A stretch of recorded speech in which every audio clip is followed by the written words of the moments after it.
Hello friends, about 3 months ago I bought this used pickup truck, 2016, and it came with a really nice matching fiberglass cap.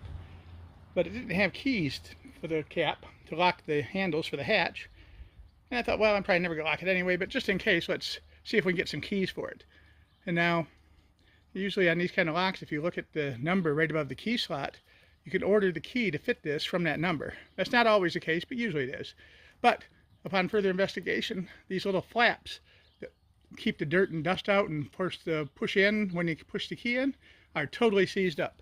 I sprayed them down with PB Blaster, kept pushing on them with a little key, and they just won't move.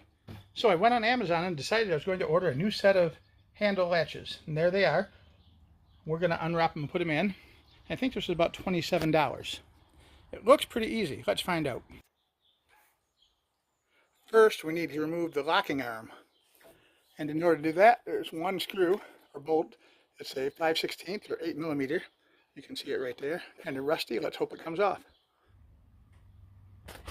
Here's your locking handle with the mounting guide pins and the main lock shaft. This spacer goes on the inside with the shaft coming through it. And then the actual locking arm screws onto the main shaft like this. Slide your new handle into the holes and then take your plastic back plate and push that into place and secure it with the two screws that go in those holes there. The pedal holster screws face the inside of the cab, so you push it up into place like this.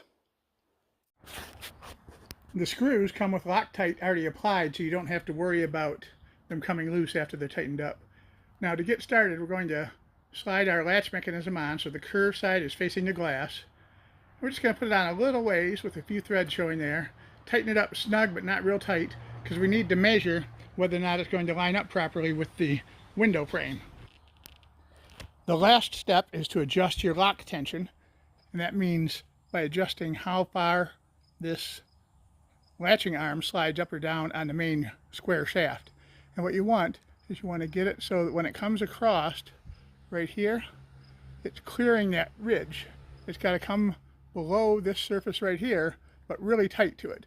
So what I did is I set it here so it's just barely touching, and then I pushed up my thumb on that while I was tightening the jam nut down. Just a little bit of effort to turn it, but not too much. And it's perfect. When you lock it down, look at that, nice and snug. Less than 30 bucks, you can have your locks working and feel a little bit more secure by leaving stuff in the back of your truck. Thanks for watching, have a great day, and bye for now.